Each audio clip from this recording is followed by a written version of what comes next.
Introduction to Lifting the Spell on Love, a Shamanic Soul Contract Intensive. So welcome everyone. What we're going to be doing today is soul contract work. Okay. This comes out of the Laika tradition, which is a Peruvian Andean tradition. Within their experience and understanding, we all, in a sense, at different time scales, have an original wound in our soul. This is your soul's first experience of pain or fear or loss.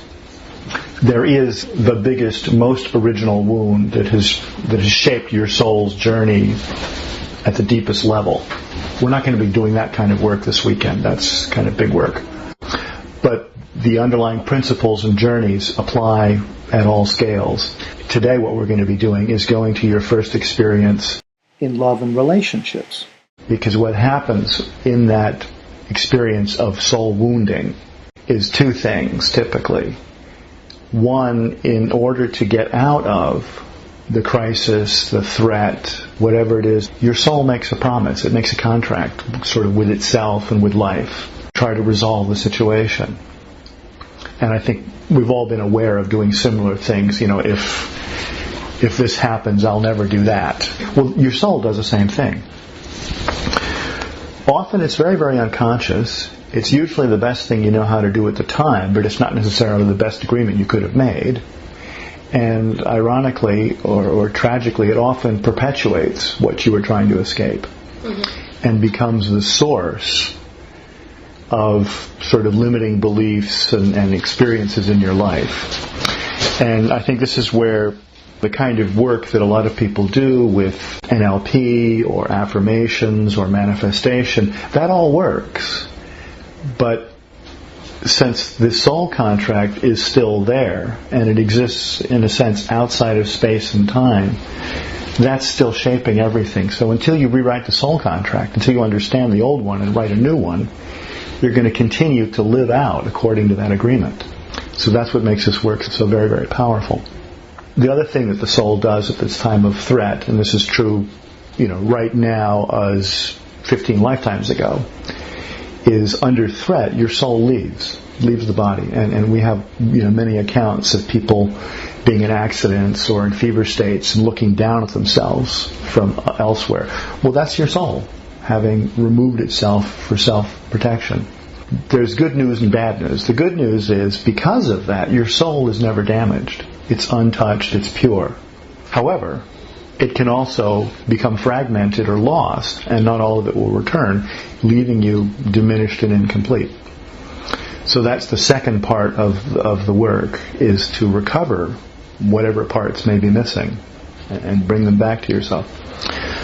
So that's kind of the big structure, and the way the day will unfold is we'll be going to the 4 chambers of the soul, the chamber of wounds to begin with, to learn what the wound was, what the story was, the chamber of contracts to find out the agreement you made and to make a new one, the chamber of grace where you meet your unwounded self and return them, and then the chamber of treasures to recover a gift. Those are the 4 areas we'll be working with. So the journeys to the different chambers have 2 parts to them: the coffee date and then the interview. And it's kind of like a spiritual coffee date.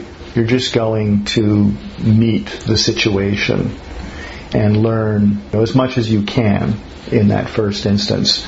And then you'll go back to do what's called a dialogue, and you'll have a conversation with them. And you will learn more about what you need to know to either understand what happened or to reintegrate or to change that aspect. So that's the broad structure. And then over the course of the day, there will be a movement from information to action. So the first journey to the chamber of wounds is going to just see what happened. You're just going there as an observer. Then with the chamber of contracts, you're starting to actually change things on the other dimension. You're writing a new contract. The chamber of grace, where you meet your unwounded self, you're actually going to bring them back.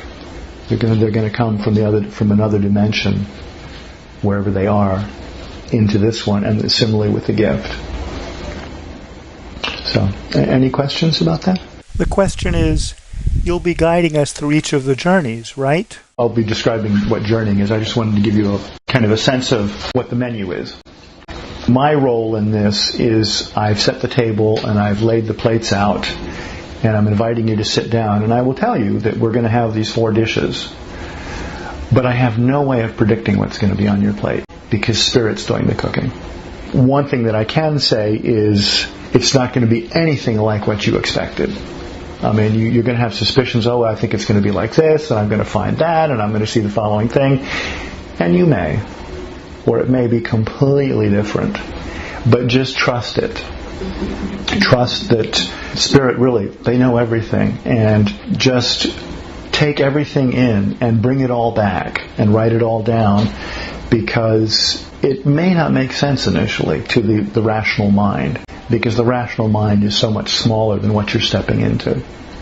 Spirit communicates and gives a tremendous amount in, so everything has sort of a meaning and a purpose in it, and there's a huge pattern here that we're all sort of stepping into. A couple of large-scale observations about the process. There's no way of predicting what's going to happen, what you're going to discover. So the more open you are to just letting it come in and engaging with it, though, I mean, asking questions, asking for help, asking for clarification, asking for guidance. One of the things that makes it, all this shamanic work so powerful is that we're not doing it by ourselves. We are tapping into this source of wisdom and this source of power. But I think the other thing that is so powerful about this process is if that event is like a stone being thrown into the pond, we're going back to, one, look at the nature of the stone, but also to change it so that the ripples that are coming off of it will be different. Two things are, I think, very important. One is that openness to however, mysterious or nonsensical things appear when they first show up. Just take them in, write them down, get them down on paper. That's especially true in the dialogue when you're sitting with the questions in your lap.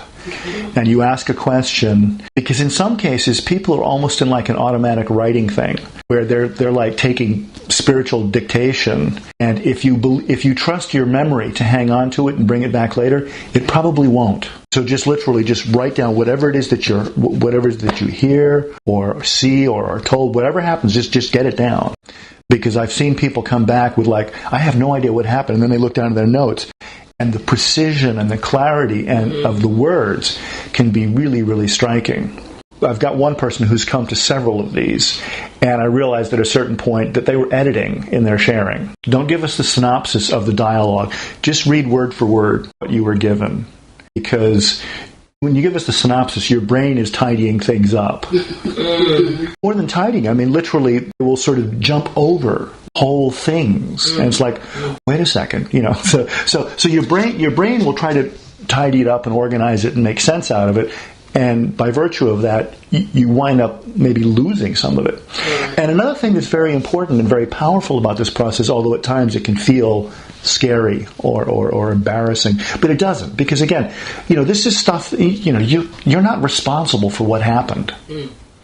This is stuff that happened to your soul, maybe as a child, maybe in your ancestry, maybe in a previous lifetime. We were always doing the best we knew how. But part of the power of this process is being witnessed. The first witness is yourself, witnessing what actually happened.